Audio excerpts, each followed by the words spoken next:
one memory that I have from her is when we would live in an apartment kind of like off of North Center Street down in Sunnyside. And she would have to walk me to school at 6 a.m. to do the fax program, and then she would go to work. And that was kind of routine for her. She figured it out on her own how to like raise her 5-year-old child in a place where she had no idea what was happening. So yeah, it was hard because I knew that even though I did well and I was successful in high school, I had no way of kind of progressing in life after that. But I was still expected to do well because of my mom. Like I couldn't show up with a C or a B. Like if I showed up with a B, it was the end of the world. Because I mean, everybody's turning 18, right? And they're doing all of these fun things and their senior trips that they're going to. I think there was like a point where they went to Catalina Island and some of them went to Disneyland, and my mom would never allow that because she was terrified that we would get stopped at like a border point and they would ask for like my license or a form of ID. So I was never allowed to go on trips, not even really Phoenix with any friends or peers at all. So I think part of it too was kind of isolating in my mom's terms and kind of I don't say that in a negative way. I think she was isolating me to protect me in a sense. Yeah. And even now, I mean, I still feel stuck, right? Like there's always going to be fear, and there's always going to be that feeling of being stuck because we don't qualify for any I mean, they're trying to take in-state tuition currently, but I don't think anybody really knows that DACA recipients don't qualify for first-time homebuyer programs, or we don't qualify for like any kind of assistance from like the government. So yeah, it's just difficult. And regardless of how hard we try, how much we give to the community and to the country, we're still being set up with walls and barriers to kind of prevent us from moving forward. From what I hear most of the time when I'm open about my experience and my immigration status is, we didn't know someone like you existed, because all they hear is the negative things about like immigrants. How are you doing that? When you describe yourself as being anxious, you seem to be really showing up and being vocal about what seems morally right for you. I think it's just being tired of living in fear. And with having a child, I want him to grow up and see my mom did that. Like my mom spoke up, and just like me, right? Like I said, my mom came in with absolutely nothing and she raised me and she created me. So I want my son to be able to look back, and if this is like a big moment in time, which I think I'm hopeful will be in a good way, my son can look back and be like, my mom spoke up for not only me, but for my grandma and the community. Thanks for joining us for Echoes from the Edge, Voices on the Margin, a special series focused on the actual lived experiences of immigrants in northern Arizona and the individuals that help them navigate the legal process to documented status. Some individuals have chosen to remain anonymous to feel more comfortable in sharing their experience honestly. In today's episode, we are joined by Nely Esparza-Gutierrez. Nely chose not to be anonymous in an effort to challenge the fears she has historically experienced, as well as to show solidarity in an immigration experience that is often not addressed. Nely moved to Flagstaff as a young child and had an early interest in pediatric medicine that has led her to a career in nursing. Nely describes her early life experiences that include some periods of isolation in the name of protection and the lingering fears and anxiety that manifest to this day as a result of uncertainty in immigration status. Of note, Nely references the protests that occurred in mid-June with specific reference to the protests in Los Angeles. Additionally, Nely shares about sexual assault in the latter half of this episode. A valuable resource for individuals who have experienced sexual assault is Victims Witness, and the contact information for that agency in Flagstaff is 928-856-7676.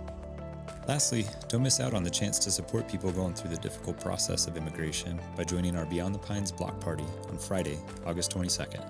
We'll have live local music with Groove Tractor, food from Pizzicoletta, and drinks from Mother Road, including other non-alcoholic options. We'll also have a silent auction with 100% of the proceeds going directly to Northern Arizona Immigration Legal Services.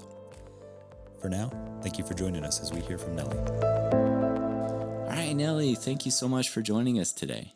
Hi, I'm excited to be here. I'm a little nervous. Yes, so are we. Yeah. Yeah, it would be great to hear if you wouldn't mind to begin by sharing what it was like, how you ended up in Flagstaff, and what your experiences in Flagstaff were like. Yeah, so I was born in Fresnillo, Zacatecas. And kind of the way that we ended, long story short, my mom is a single mom. She wanted to kind of reunite with my biological dad here. So when I was 4 years old, she decided to move up here. She met him in Mesa. He decided not to want to do anything with us. And she had family up here in Flagstaff, Arizona. So she came up here. From what I remember, it was not an easy journey for her. We have lived in Flagstaff since I was 4. So it was when like the Travelodge where the Walgreens on 4th Street was still there. Oh, yeah. Yeah. She would work there. And when the ice raids were still very common in Flagstaff, I remember at a young age, like they would notify us and we would have to climb out the windows. Or she worked at the Kachina restaurant too, where the dispensary is now. She worked there for years. I went to Killip Elementary and she raised me until I was 18. It was difficult for sure.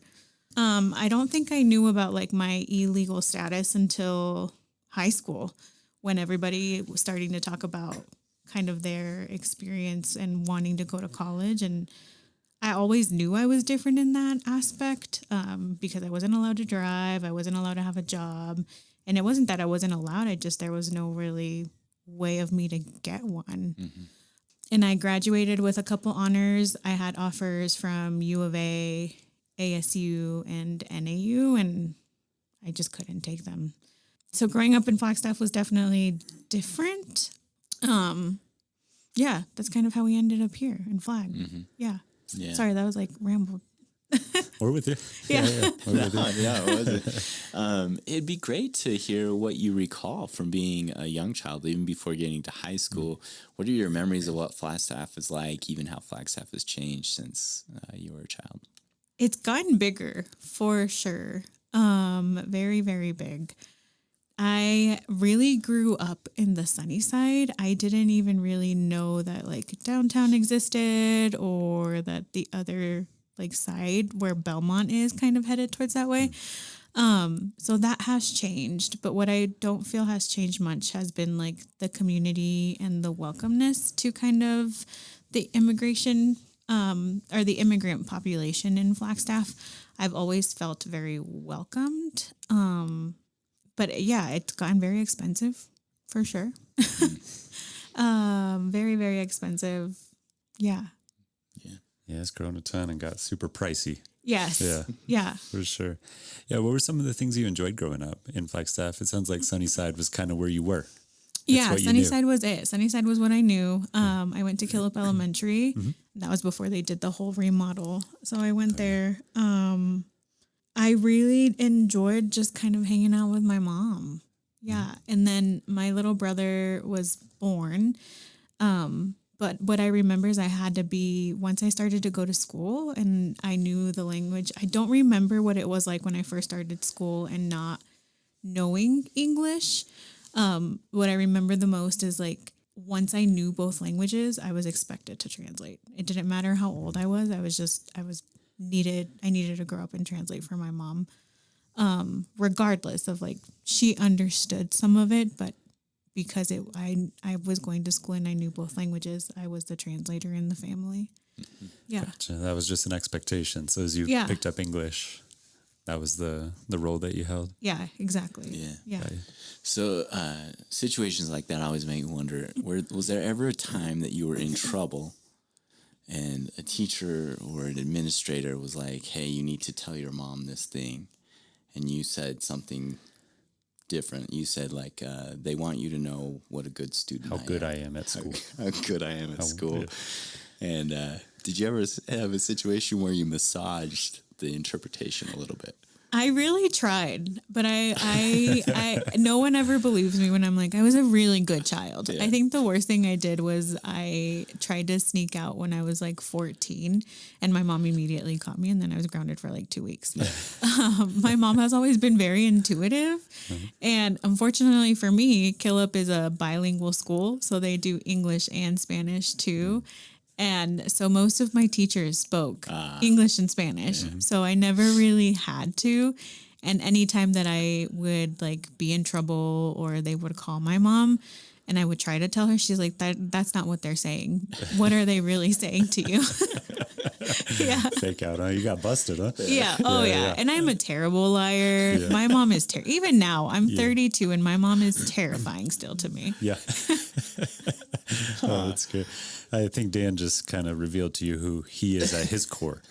Yeah. How I would have used. Yeah, how you would have You were a that very situation. good kid. Yeah. I was a kid that wanted to be very good. Yeah.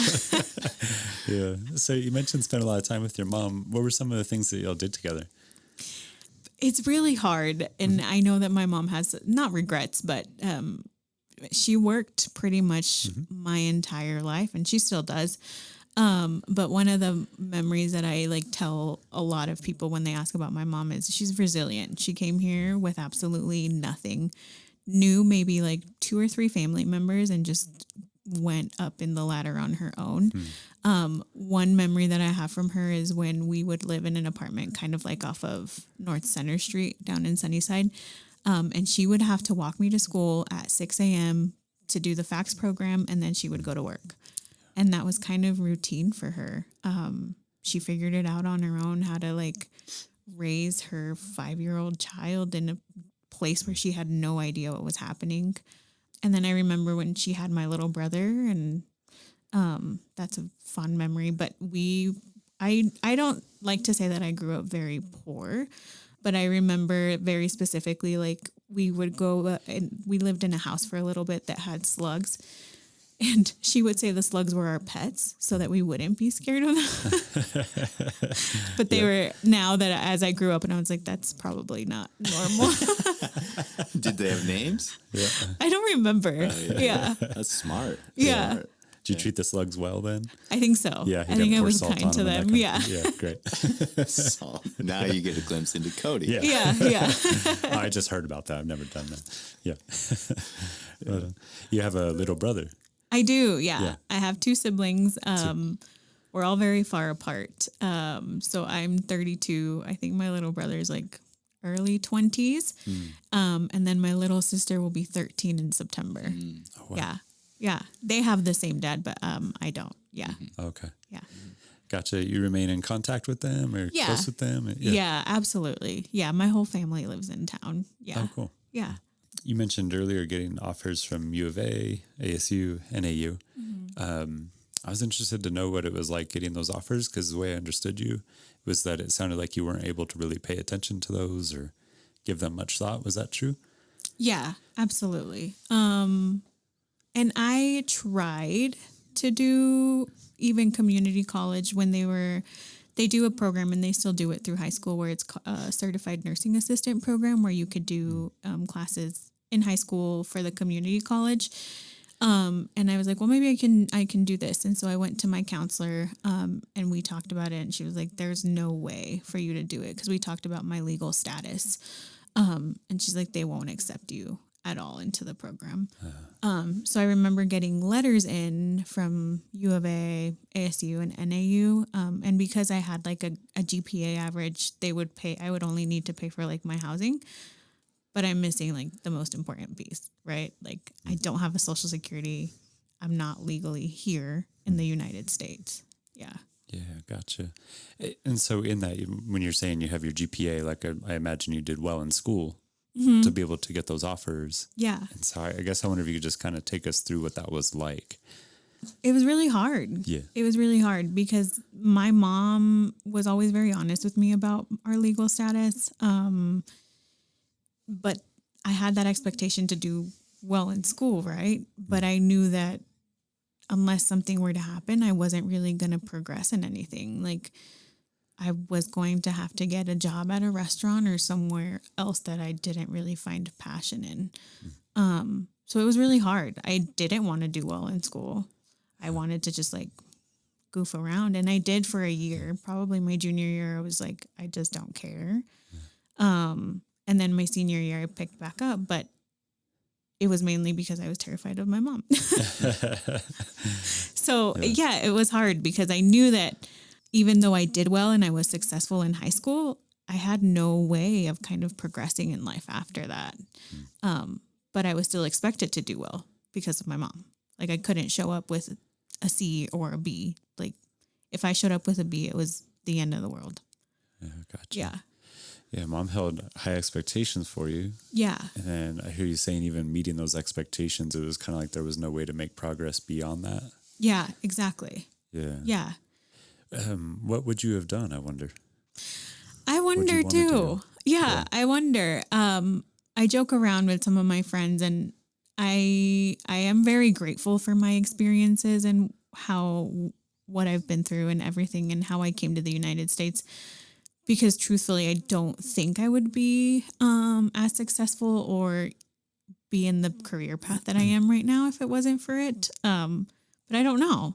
Because when I was younger, I dreamed about being a pediatrician. And when I started nursing school, I had no idea I would end up on this specific floor that I work on right now.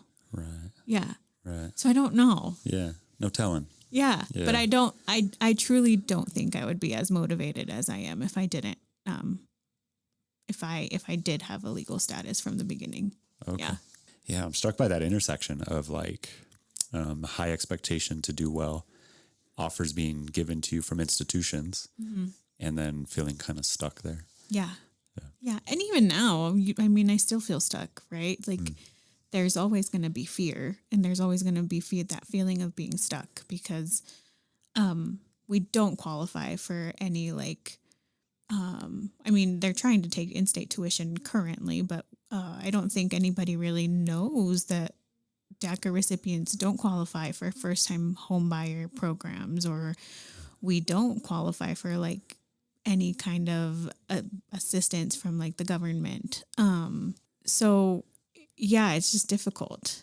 Yeah. So that same stuck feeling persists, huh? Yeah. Yeah. Yeah. And over the last 2 weeks, as we have seen, we feel like we're making small progress, and regardless of how hard we try, how much we give to the community and to the country, we're still being set up with walls and barriers to kind of prevent us from moving forward. Yeah. You know, Cody's talking about those offers that you were given in that place, maybe even a year where you lost motivation in your junior year of high school. And I wonder, you said your mom was very open with you about your status, but also had those high expectations. Were things like getting a license or applying to college, were those topics at home relative to the status, or was it just known and unspoken that those weren't things to be talked about or pursued? Definitely unknown and unspoken. I think that's just a culture thing too, right? Especially in a Mexican household with like a Hispanic mom. Yeah, it was definitely unknown. It was known, but unspoken. Yeah. Okay, so when peers your age are getting their license, you look around and see that, but you don't go home and bring up the topic of, hey, what about my license? Yeah, exactly. Okay. Yeah. And even in high school, I wasn't very open with my friends at that time with my status at all. It was something that I was embarrassed to talk about. Yeah, I wonder if you had friends that were in the same situation you were where you could talk about it, and then friends that you didn't talk about. Was there kind of like some that knew and some that didn't, or just not talk about it at all? Just not talked about at all. Yeah. Yeah. And part of it could have been just too that I didn't feel comfortable talking to them about it. Yeah. But it was unspoken. Yeah. Yeah. Would anyone ever ask questions? Why didn't you get your license, or Oh yeah. what school are you going to? Yeah. Why do you still ride the school bus? Yeah. Like you're always here so early. Why are you still on the school bus? And I would just say, well, it's just what my mom wants me to do. I just can't. She doesn't allow me to get my license. Yeah. It would be the kind of the end of it. But towards my senior year, I really isolated myself from most of my peers because of that. Mm-hmm. Yeah. Yeah, what did that look like? So would you hang out with friends less? Like, yeah, what do you mean isolated? Yeah, I would hang out in the library. So I rode the school bus all 4 years of my high school experience. And I would get to school. I don't even remember what time I would start, but I would get to school like 30 minutes prior. I would hang out in the library. I wouldn't even eat lunch where everybody would. I would go back to the library and have lunch.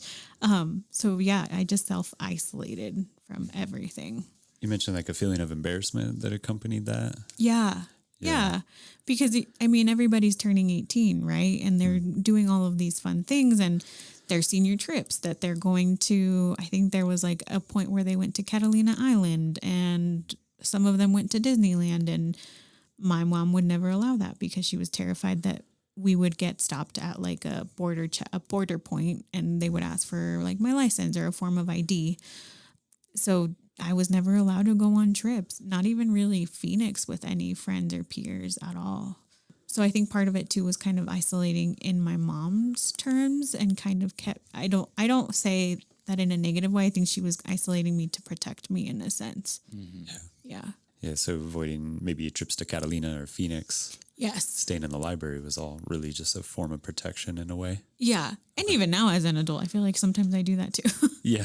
Just like a form of comfort. Yeah. Yeah. Wow. It sounds intense, and maybe it could feel lonely at times. I would wonder. Would you have been able to put language to that you were going to the library to avoid the complications that came from your immigration status specifically? I don't think so. I doubt at that point. Mm-hmm.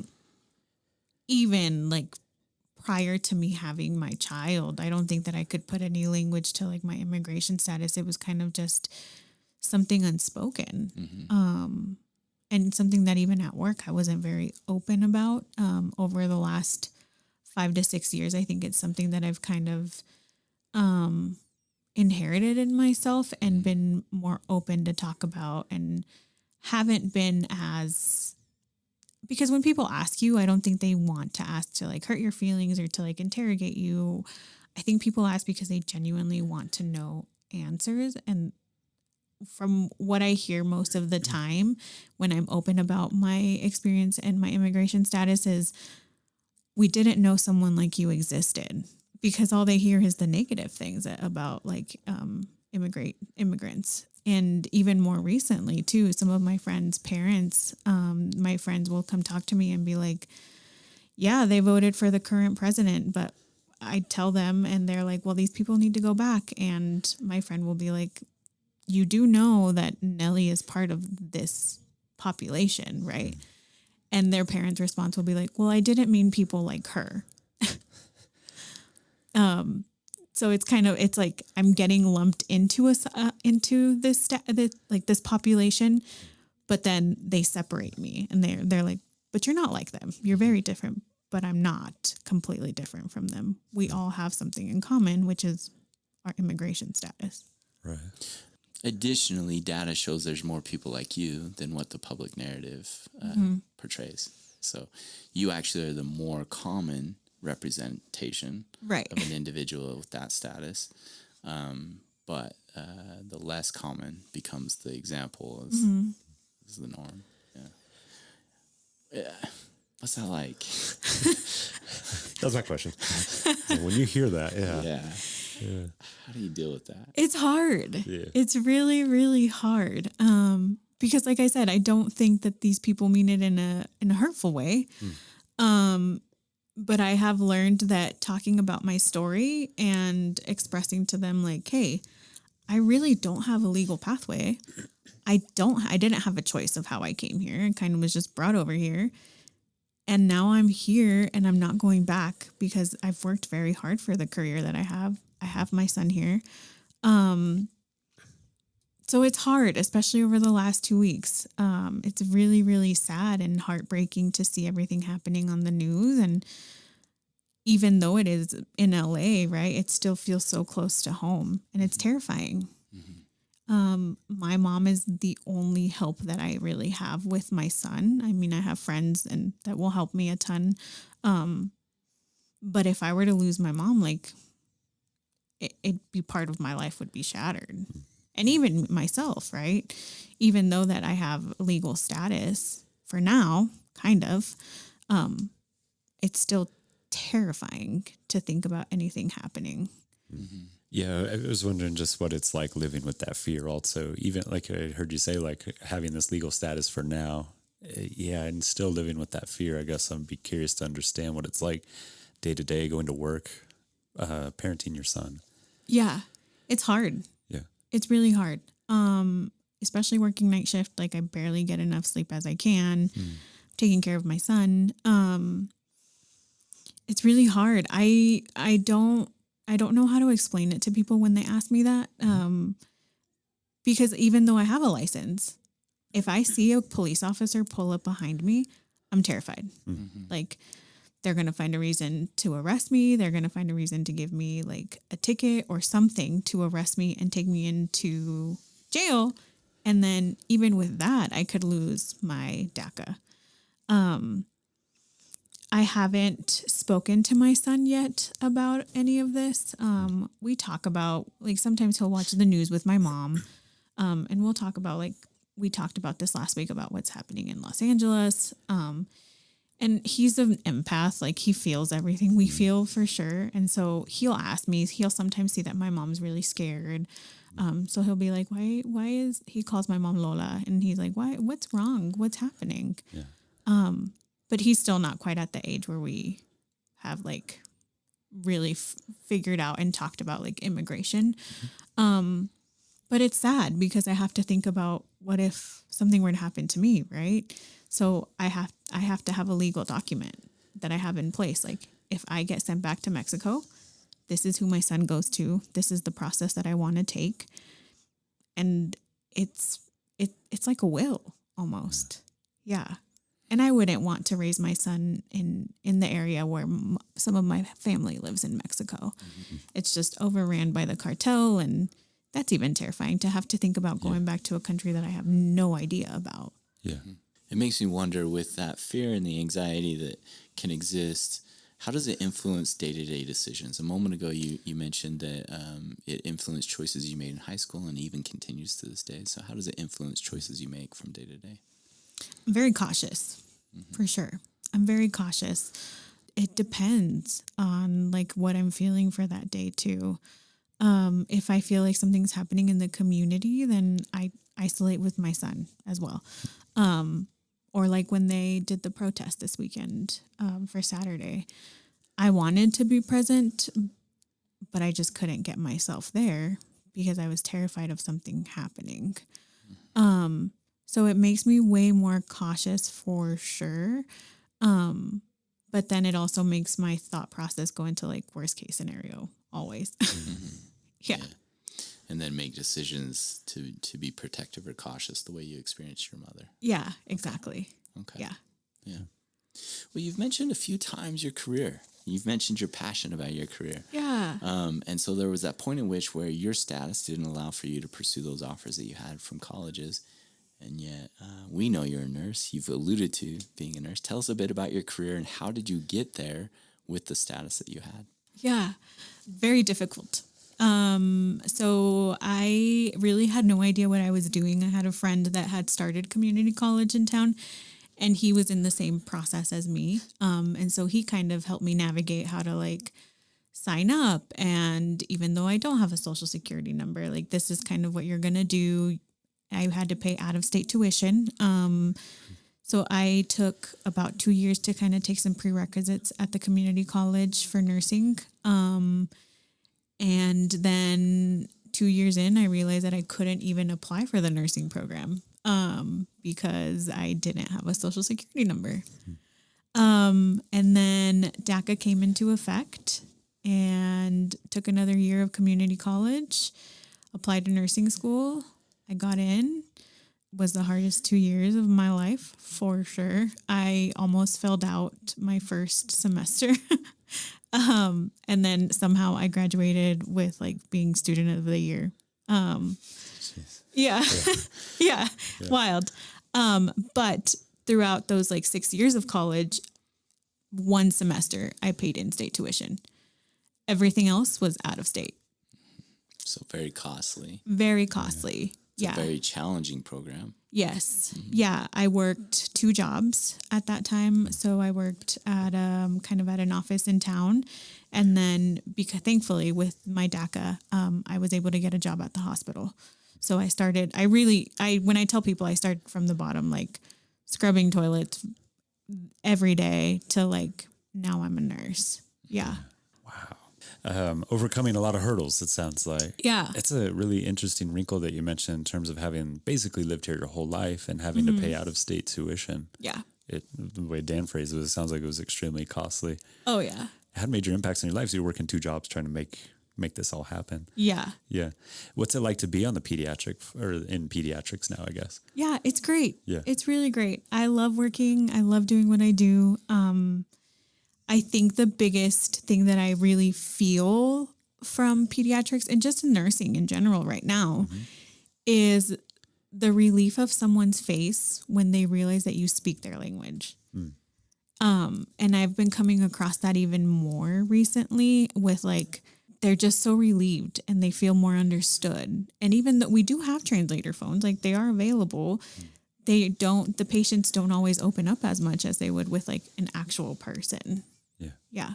Yeah. There's a real feeling of connection and trust there. Yeah. Yeah. That's neat. I guess I didn't even think about that, but being able to just speak another person's language on that floor sounds like it really helps that person in that situation. Yeah. Yeah. Very cool. Yeah, you alluded to wanting to become a pediatrician earlier. I did. Yeah. And I guess I wonder where you're at now. Does you feel close to that? I wonder the relationship to being a pediatrician at the moment, if that's even something on your mind. No, not anymore. Yeah. That ship has sailed. I'm really enjoying just being a mom right now. And I don't mean this in a negative way, but like doing my job and going home to my child. I feel like I was in survival mode over the last 10 years of my life, that I kind of just want to slow down and take time to be home. Yeah. Very cool. Yeah. I'm curious, what drove your interest in pediatrics? How did you know at a young age that you would consider being a pediatrician? What appealed to you about it? I've always loved children. At a young age. I probably shouldn't because again, I was expected to take care of my brother when he was born. But I've always loved children. And when this opportunity presented on pediatrics, I was kind of just burnt out from my previous floor. I was ready to try something new. And that was the only floor that I hadn't tried. And I remember that I wanted to like be a pediatrician at some point in my life, and children had always interested me. And I applied and I got the job. So, yeah. Yeah. What is it about children? What drew you in? I mean, how did you know that Yeah. as a teenager? Yeah. That's not common, I think, for teenagers. No, I don't know. And growing up, my mom will tell you too, I always said, I'm not going to have any children. I don't want kids. I'm going to adopt, but I'm happy to take care of all of these children. I'm going to do all of these things. And I'm very grateful for my son, but I don't know. I think it was just kind of like the nurturing in me that I grew up just taking care of everyone, I think. Yeah. Yeah, it's funny to hear you say that you probably shouldn't have wanted to Work with kids because of your brother. Yeah. He didn't dissuade you too hard. Yeah, huh? what was he like? We're so different. We're completely opposite. Yeah. I am an anxious mess. I overthink everything. He's going to hate me, but he was like the problem child. Yeah. He's my mother's golden child, but we were completely different. Yeah. He didn't want to go to college. He like just goofed around in school, and he's very smart, but he not scared of my mom at all. He was a wild child. Yeah. Seems like that would have driven you away from children, huh? Yeah, I think so, but it didn't. Well, that's great to hear. So if I understand you correctly, you're saying your DACA status is the thing that changed, and you had a friend that introduced you to that through applying to the community college. Yeah. So what is that process like, and what does that entail? What's required of you in terms of renewing your status or application fees or time or anything? What is DACA status? When did that happen for you, and what does it continue to require? Yeah, I can't remember the year. I want to say it was 2013 when DACA came into effect. And I don't think it's like you mentioned. I don't think the fees are talked about often. There is programs now that will pay your fee, but the fee is $465, which I believe has gone up over the last 2 years, and that includes your renewal application and like your biometrics, which is like fingerprints and a picture down at USCIS in Phoenix. You can apply on your own if you want online. I never have because I'm very fearful. So I have always hired like an immigration lawyer to just kind of fill out that paperwork for me. So that's an extra like $500 to $800 depending on who you go to file. And then you renew every 2 years. But you have to meet you can't have any prior record to that. You have to be able to present that you're giving to the community, that you're progressing in life. You graduated from high school. And right now they're currently not taking any new applications. It's just renewals. And fun fact for me, because I am a nurse, my license expires on the exact date that my DACA expires. So I have to renew more frequently than not a normal person, but a person with a residency in the United States would. So that's double. I have to renew. So let's say my license expired in March, right? But my DACA is only good for July. So they will only renew my nursing license for July. And then once I have my new DACA, I have to reapply, which is another fee to reapply for my nursing license. But that would just be for you would have it for the short period of time, and then to renew it, it would have to line up with DACA. Exactly. And so then you're paying that again. Yeah. Gotcha. And they will only renew it up until when my DACA expires again.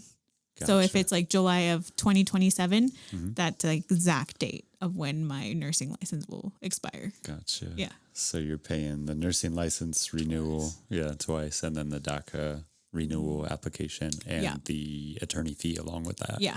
And DACA sounded about $1,000 between the attorney and every 2 years. Yeah. Wow.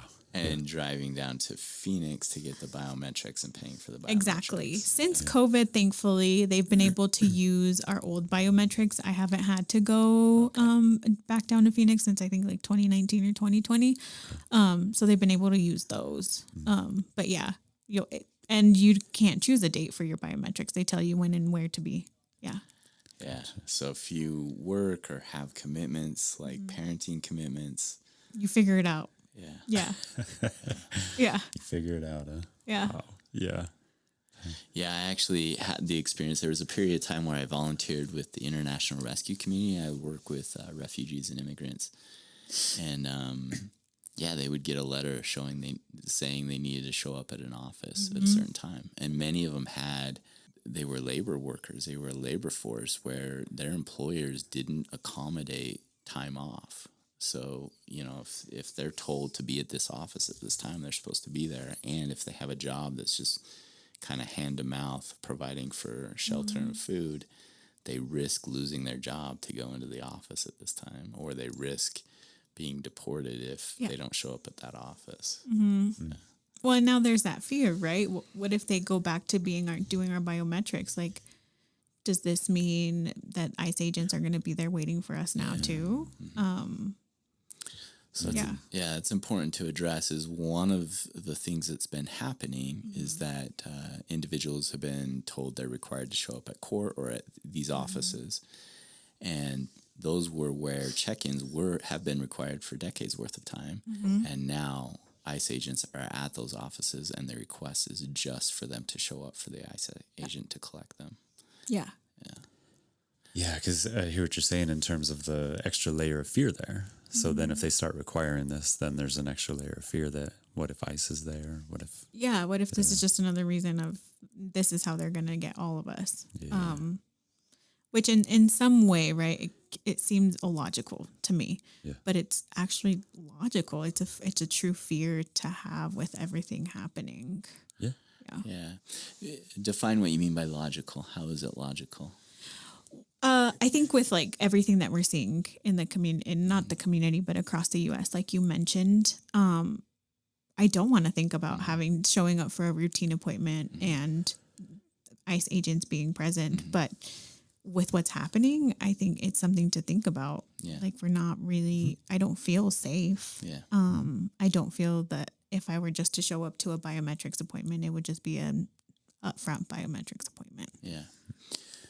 This is like a really lame metaphor, but if I were to live in an area that didn't have any bears and I have a fear of bears surprising me walking out of my house, that's irrational. Right. But if I live in an area with bears and then I actually had neighbors that had bears show up at their house and when they were walking outside, then my fear becomes rational, logical. Exactly. Yeah. Yeah.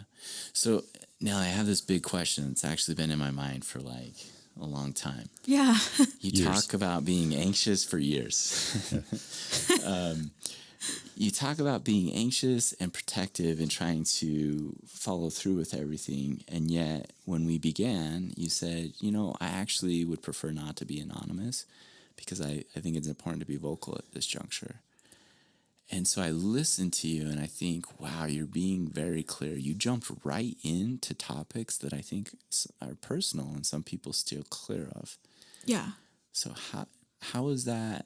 How are you doing that when you describe yourself as being anxious? You seem to be really showing up and being vocal about what seems morally right for you. I think it's just being tired of living in fear. And with having a child, I want him to grow up and see my mom did that. Like my mom spoke up and just like me, right? Like I said, my mom came in with absolutely nothing and she raised me and she created me. So I want my son to be able to look back and if this is like a big moment in time, which I think I'm hopeful will be in a good way. My son can look back and be like, my mom spoke up for not only me, but for my grandma and the community. And just like I mentioned before too, when my friends say, or people that I tell my story to, like, we didn't know someone like you existed. I want to be that voice for those people. I want them to feel safe and be like, this is okay to talk about. This is okay to come out up front and be honest with our story, because I think I like to think that I'm the only person that feels this way and lives in this fear, but I don't think that's true. I think there's so many people out there that are in my same exact situation, feeling this fear and not wanting to talk about any of it because of fear. Mm-hmm. Yeah, it all checks out. Yeah. And just like Dan's saying, it seems like, how'd you phrase it? Logically afraid or logically anxious? Yeah. And also courageous and willing to share your experience. Yeah. Yeah. One thing I'd be curious to understand too is you talked about the lived experience of being kind of caught in that catch-22. And the narrative that Dan spoke to earlier, it seems like the narrative wouldn't, or the data would suggest that the immigrant experience is not the same as the narrative. Mm-hmm. And I guess I'd be curious to understand what maybe recommendations you would have for people, or what could we do to maybe, I don't know, argue against that narrative, or what would you say? I think just statistics, right? And I've asked my friends this too. I'm like, how could we change this narrative? And just telling stories like mine or like somebody else's that you guys have interviewed, telling those kinds of stories, showing statistics of like, this is really not what they're doing.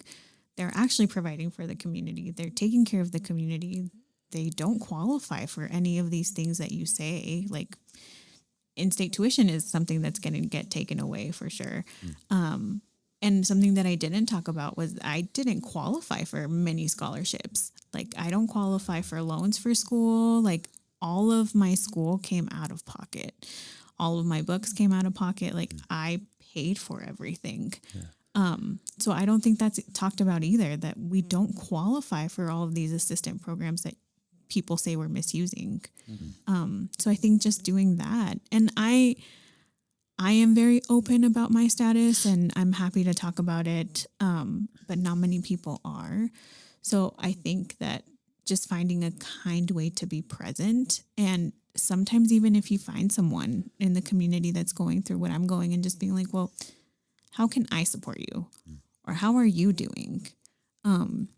Because I've realized that just asking them, like, how are you doing is huge, especially right now. Yeah. Yeah, it's incredible to hear. So just like that personal relational connection Yeah. sounds really important Yeah. based on what I hear you saying. And also, again, the narrative that immigrants would be taking advantage of potential scholarship opportunities or that kind of thing, assistance. And I hear you saying we actually don't even qualify for it. Yeah. And so how would that even work? Everything that you did in terms of school was out of pocket. Yeah. Books, you paid, you did out-of-state tuition, which doesn't seem fair. Yeah. In addition to then working 2 jobs to support a school load. Yeah. Yeah, that's incredible. Yeah. Yeah. And that phenomenon happens in many different ways. So you gave a great example of school. Yeah. But also people that are given employee identification numbers, but not Social Security, pay into Social Security and yet will never have access to any of that money that they're paying into that other people take. Exactly. Yeah. So taxes, this happens with taxes, it happens with fees, it happens with government programming. Yeah. Yeah. Like I have a 401k. I started a 401k when I started working. No clue what will happen to that money if I were to get deported. Yeah. No clue if that money would sit there. What happens to that money? Do I get it? Do I even qualify for retirement? I don't know. No one really knows, but it's sitting there. Is there a barrier to, I just wonder, even asking questions to find out information about that? Is there a barrier in that way? Is there anything that... There is a barrier because it's that fear that nobody really asks those questions because they don't want to be exposed of their status. So sometimes when I present these kinds of questions, they're like, oh, that's never happened before. We'll get back to you on that. Gotcha. Yeah, listening to you, Nely, and one thing that really comes to mind, I feel really struck by your own resilience. And so I'd be curious to understand the things that contribute to your own resiliency. Where do you draw your inspiration? What gives you strength? I mean, that's a loaded question, right? Because I feel like in each aspect of, in each kind of like milestone in my life, things have changed. So I think for my first decade, it was probably my mom. Her power and her strength to just come here without absolutely nothing, knowing nobody and doing all of these things. And then my son, I joke around and this makes me tearful every time, but my son was meant to happen. And he saved me in one of the hardest moments in my life. So he really keeps me going. But over the last couple of years, my resiliency has been more of, and again, this long story short, I was sexually abused as a child for many, many years. And I just disclosed this about 2 years ago to my family. And since then, I have been more outspoken and been willing to share my story more and wanting to share this story more because I want to be able to connect with others that have gone through this. But I think with my resiliency, it's just being able to connect with others and show them that this is possible, that being successful is possible. Living a happy life with as much trauma or not having a legal status is something that you can actually also accomplish. But as I mentioned before too, my son is something that keeps me going and motivated. And I want him to grow up and like I have and be like, my mom literally had nothing and she gave me everything. Yeah. So I hear you saying familial connection, your mom, your son. You kind of light up when you're talking about them right now. Yeah. I love my son so much. And like I said, he saved me at a really, really dark place in my life. Single parenting is not easy at all. I don't recommend it. But he's so special and he's nothing like me. He's a huge empath. So he's changed me into like a completely different person. He's a snuggler. I never like to be touched. He talks about his feelings. So we have both learned to talk about our feelings together. Yeah. But, my number one person is my child. Yeah, it's really neat to hear. Yeah. And I also hear you saying that there's something within you that really wants to be a living, shining example that you won't allow for trauma or barriers to necessarily keep you in a place that you want to be able to thrive under the conditions in which you are. Yep, exactly. Yeah. Well, it truly is impressive how resilient and courageous you're being, even while acknowledging you feel anxiety, you feel worry and fear for both yourself and the people you love that are close to you. And the strength that you've demonstrated to overcome the hurdles you have is incredible. There's no way I would have done school paying I would have failed miserably. Yeah. You would have found a way to rig the system. You would have found a way through there somehow. You would have found I would have found a some way little for loophole someone or else to something. pay. Yeah, exactly. Thank you so much for sharing your experience and spending of this course. time with us here this morning. Yeah, thanks for having me. I appreciate it. Yeah, I really appreciate your openness and candidness and willingness to share your story. And it's been a pleasure to sit with you for 45 minutes. I know. I'm glad we finally made it happen. Yeah. Yeah, me too. Thank you. Thank you so much. Thank you for joining us as Nely described the ups and downs that come with immigration uncertainty. Nely is truly incredible in demonstrating resilience in her pursuit of an education and career that seemed elusive due to her status and also was made more difficult to achieve. For sure. Her reference to the complications of achieving documented status highlight how complex and difficult the process can be. One way you can support people going through the process of immigration is by joining us as we host our 5th Beyond the Pines block party, which will take place on Friday, August 22nd. We'll have live local music with Groove Tractor, food from Pizzicoletta, and drinks from Mother Road, including other non-alcoholic options. We'll also have a silent auction with 100% of the proceeds going directly to Northern Arizona Immigration Legal Services. Tune in next week for our next episode from Echoes from the Edge, Voices on the Margin, as we are joined by the Director of Northern Arizona Immigration Legal Services, Grace Vaughan. She shares more specifics about the pathway to documented status.